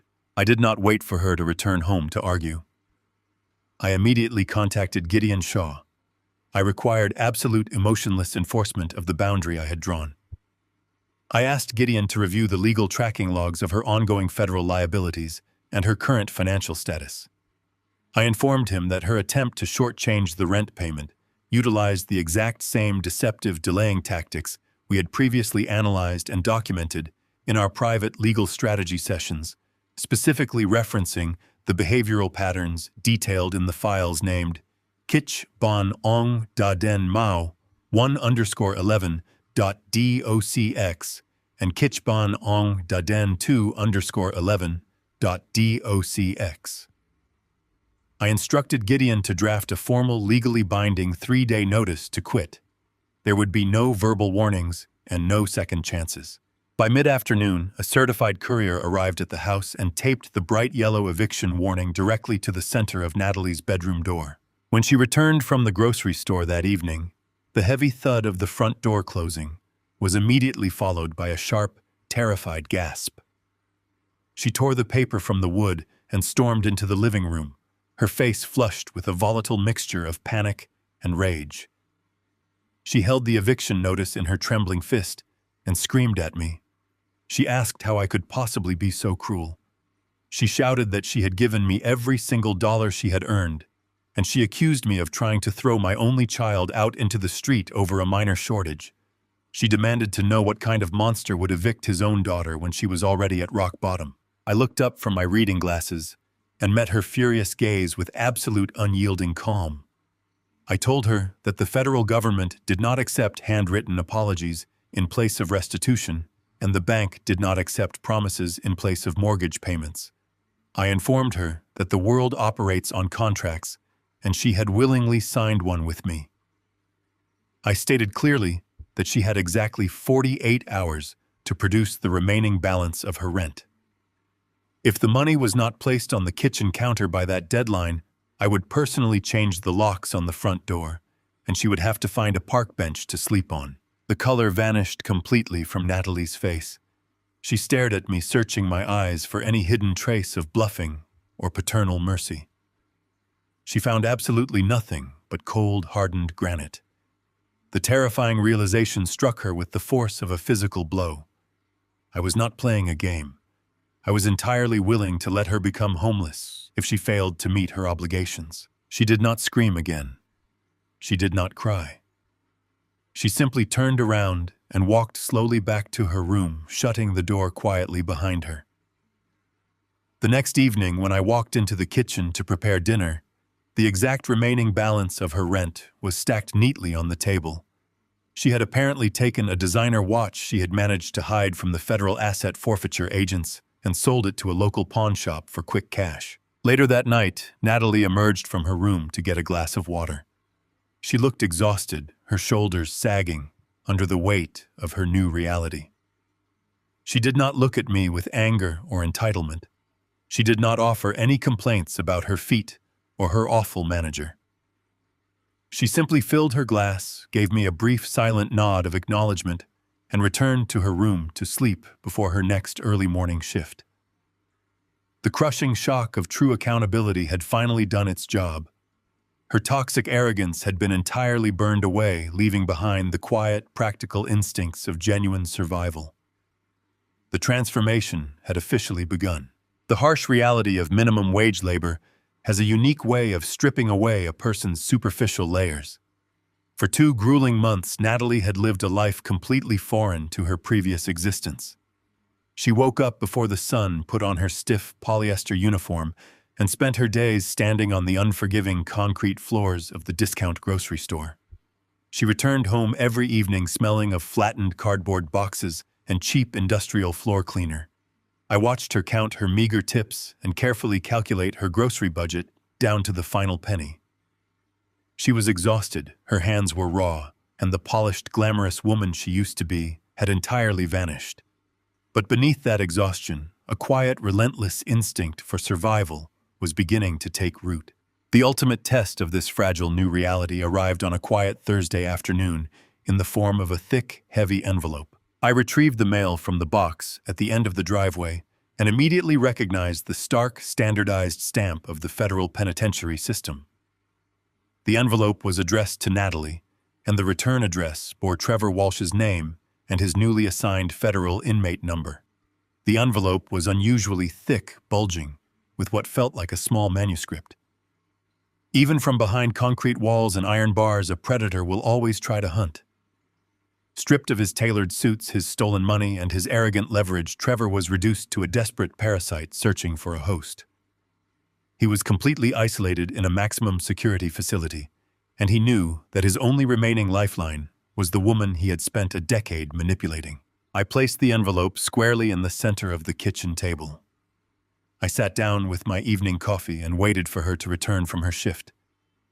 I braced myself for the inevitable fallout. Trauma bonds are incredibly difficult to break.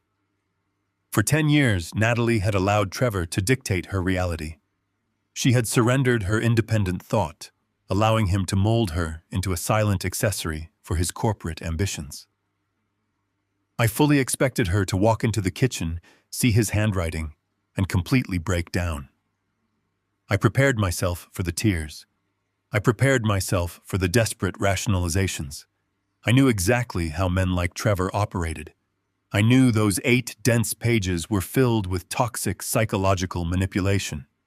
He would be playing the victim, claiming he was in physical danger behind bars, begging her for forgiveness, and ultimately demanding that she deposit her hard-earned grocery store wages into his prison commissary account. I made a silent vow to myself as I sat at the table. If she shed a single tear over that letter, or if she asked me for an advance on her rent to send money to a convicted felon, I would immediately hand her a 30-day notice of eviction. I would not allow my home to subsidize the man who had tried to destroy me. Natalie walked through the front door just after 6 in the evening. Her shoulders slumped forward with the heavy weariness of a 9-hour shift. She walked into the kitchen, dropped her keys on the counter, and immediately noticed the thick envelope resting on the table. She stopped moving. The silence in the house grew thick and suffocating. She stared at the federal stamp, her eyes locked on the handwriting of the man who had ruined her life. I watched her face carefully, searching for any sign of weakness. I looked for the trembling lip or the sudden rush of tears that used to accompany any mention of her husband.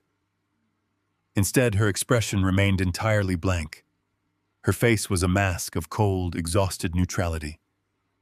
She walked slowly toward the table and picked up the envelope. She weighed it in her hands, feeling the dense stack of folded paper inside. She stood there for a long moment, simply looking at the ink. She did not cry. She did not tremble. She looked at me, her eyes completely devoid of the childish entitlement that used to define her. She spoke in a quiet, steady voice, telling me exactly what she held in her hands. She said that she knew the envelope contained at least 8 pages of desperate lies. She said that she knew Trevor was using his best vocabulary to tell her that he missed her, that he was sorry, and that he was a changed man. She told me she knew that by the final page, the romantic apologies would seamlessly transition into a desperate plea for financial assistance. She knew he wanted her to feel guilty for sleeping in a warm bed while he ate prison food. She understood his playbook with absolute terrifying clarity. For the first time in a decade, I was witnessing my daughter process a highly emotional situation with pure, unclouded logic. She did not need me to explain the manipulation. She did not need me to point out the trap. She had already dissected his intentions entirely on her own. Natalie did not slide her finger under the seal. She did not attempt to open the envelope to read a single word of his carefully crafted lies. She turned away from the table and walked toward the kitchen counter. She reached into the top drawer and pulled out a long wooden match we used for the stovetop. She carried the thick envelope and the match to the stainless steel kitchen sink. She held the corner of the federal envelope over the metal basin and struck the match against the box. A bright yellow flame flared to life, illuminating her tired features. She brought the flame to the bottom corner of the envelope. The heavy paper caught fire slowly, at first curling inward as the heat spread. She held the envelope steady, watching the fire consume Trevor's handwriting. The bright orange flames licked up the sides of the paper, turning the desperate manipulation into black, fragile ash. The acrid smell of burning paper and melting adhesive filled the kitchen. She did not flinch as the heat approached her fingertips. She waited until the very last possible second before dropping the burning remains into the bottom of the sink. We both stood in the kitchen watching the fire consume the last physical tie she had to her former life. The flames devoured the 8 pages of lies, crackling softly in the quiet room, until there was nothing left but a glowing pile of dark embers. Natalie reached forward and turned the cold water faucet on high. The water hit the hot ashes with a sharp hiss, washing the blackened debris down the drain and leaving the stainless steel sink completely clean. She turned off the water and wiped her hands on a dish towel. She did not offer a profound speech or seek my approval for what she had just done. She simply looked at me and stated that she was going to take a shower because she had to open the store at 6 in the morning. She turned around and walked down the hallway to her bedroom, leaving me alone in the kitchen with the lingering scent of smoke. I remained seated at the table for a very long time. A profound shift had just occurred within the walls of my house. For her entire adult life, Natalie had required constant guidance, financial rescues, and endless protection from the consequences of her own terrible decisions. She had always deferred to louder voices and deeper wallets. But the woman who had just burned that letter did not need my protection anymore. The shock of genuine poverty and the brutal reality of physical labor had fundamentally altered her chemical makeup. The superficial arrogance she had worn like armor was completely gone. In its place, a cold, practical instinct for pure survival had been born. She had chosen to obliterate a toxic lifeline rather than let it drag her backward into the dark. She had made a ruthless, highly calculated, and entirely correct decision without asking for my permission or my input. As I listened to the sound of the shower running down the hall, I realized that my perspective on my daughter was permanently changing. The spoiled, entitled girl I had allowed to be manipulated was dead. I was finally looking at a resilient, hardened woman I could genuinely respect. The house had stood on its foundation for 4 decades, absorbing the quiet rhythms of my life. It was the place where my late wife had planted her garden, where I had repaired countless engines in the driveway, and where Natalie had taken her very first steps. But a physical structure is only as valuable as the peace it provides. Over the past year, the house had ceased to be a sanctuary. It had become a glaring vulnerability. It was the ultimate prize that Trevor had calculated into his fraudulent schemes and the final safety net my daughter had expected to fall back upon.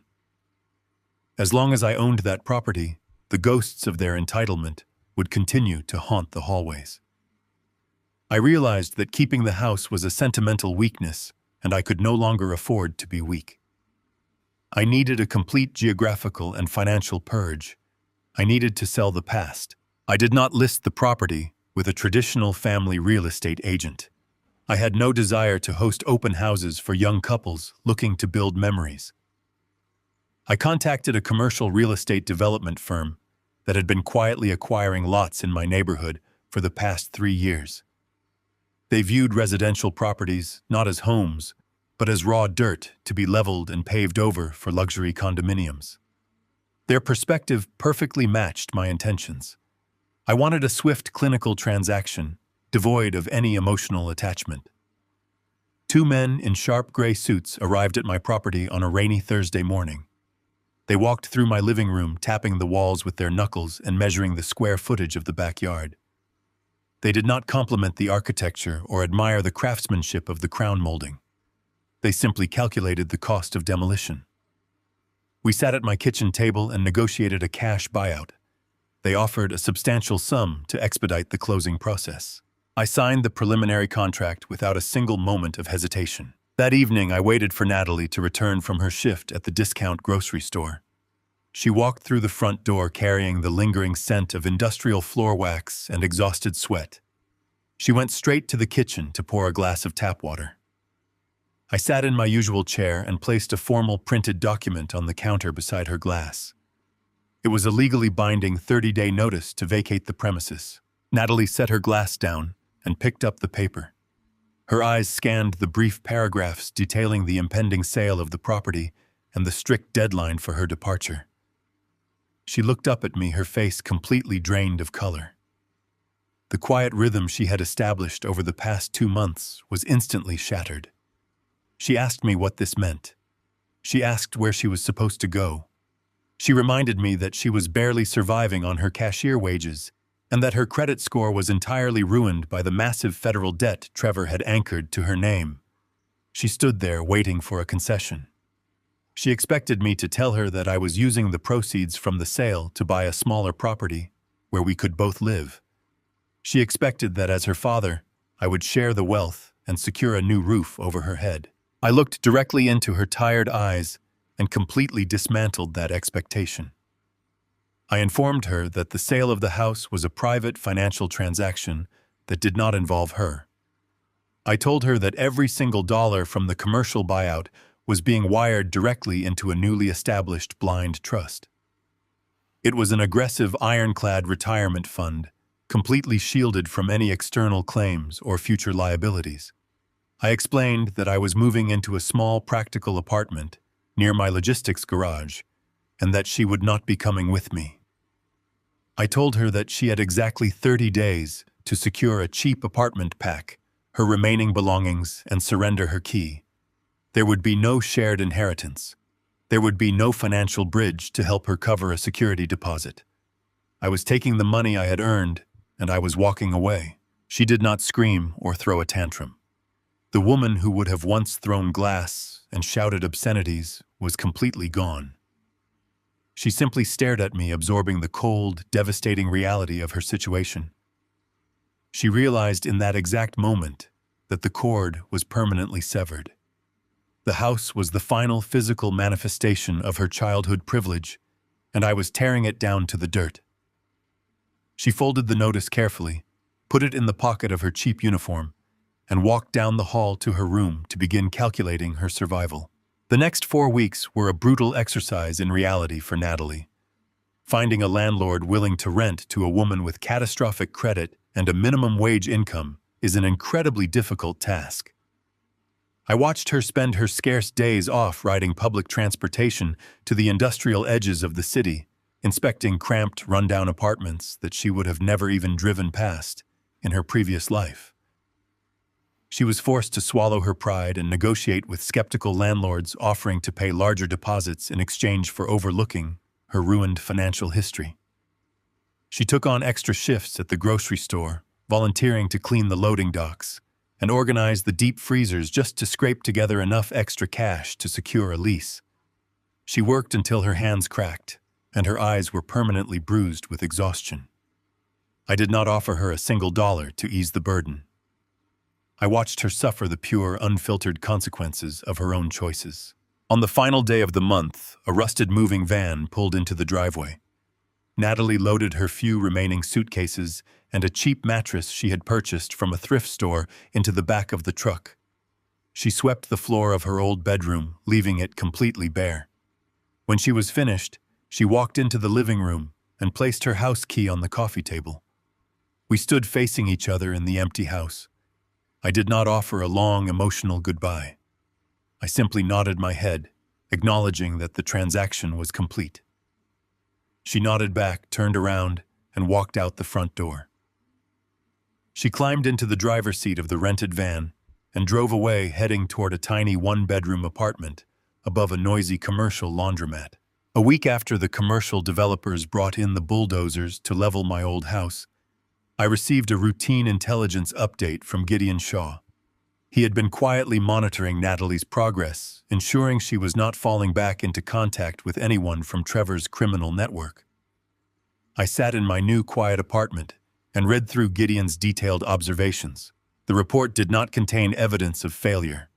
It contained absolute proof of adaptation. That afternoon, I drove to the discount grocery store where she worked. I did not go inside. I parked my truck near the edge of the large asphalt lot, sitting quietly in the shadows. Through the massive glass windows at the front of the store, I observed the checkout lanes. Natalie was not standing behind a register scanning cans of soup. She was standing at the customer service podium, holding a clipboard and directing the flow of the afternoon rush. She was wearing a different colored uniform. The cheap blue polo shirt of a standard cashier had been replaced by the dark green shirt of a shift supervisor. I watched a loud, aggressive customer approach her podium, waving a crumpled receipt and shouting demands. The old Natalie would have recoiled in disgust or screamed back with equal hostility. The new Natalie did not flinch. She stood her ground, her posture straight and calm. She spoke to the angry man with quiet, firm authority, diffusing the situation rapidly and efficiently without giving an inch of unnecessary ground. She handled the conflict with the cold, practical competence of a woman who had survived far worse storms than a shouting stranger. She managed her employees with respect, coordinating their breaks and helping bag groceries when the lines grew too long. She moved with purpose and dignity, completely unbothered by the harsh fluorescent lights or the demanding environment. I sat in my truck and watched my daughter command her small, newly earned corner of the world. She had started at the absolute bottom, stripped of every advantage she had ever known. She had been crushed by debt, evicted from her childhood home, and abandoned by her father. Yet she had not broken. She had utilized the crushing weight of reality to forge a completely new spine. The toxic vanity had been burned away, leaving only solid, capable resilience.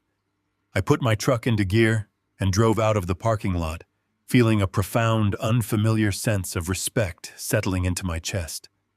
The painful, ruthless process of breaking her down had finally built a woman I could recognize. 2 years is an adequate amount of time to measure the true permanence of a profound change. I no longer live in the sprawling suburban house that had become a suffocating monument to my daughter's entitlement and my former son-in-law's boundless greed. I traded that compromised fortress for a small, meticulously constructed cabin hidden away along the quiet shores of a remote lake. The architecture here is deeply purposeful. It is built of heavy timber, solid stone, and wide glass windows that look out over the deep, unmoving water. There are no neighbors to impress and no societal standards to uphold. The silence here is absolute.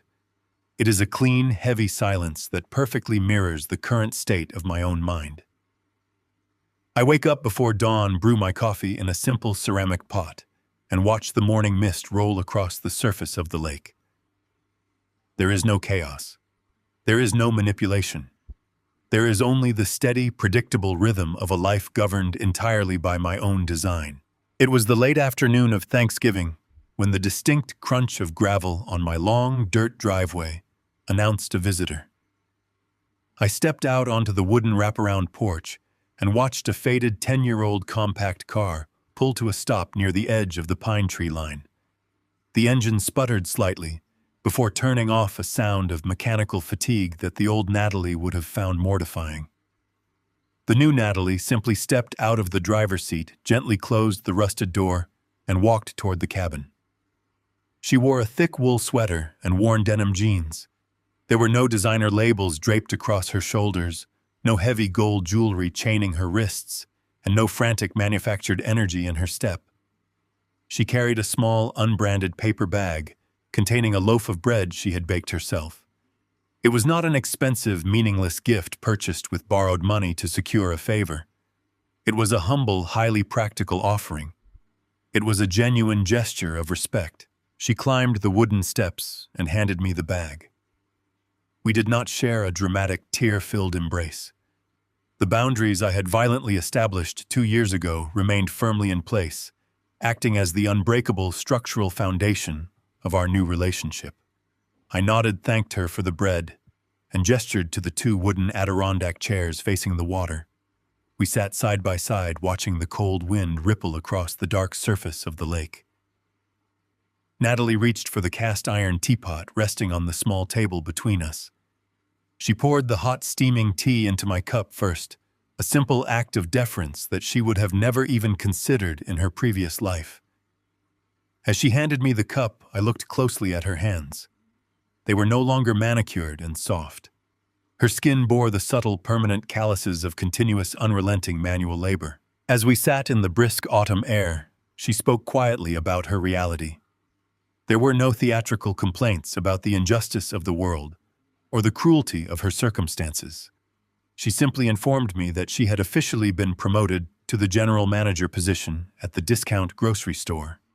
She was working 55 hours a week, managing a staff of 30 people, and overseeing the entire logistical inventory of the building.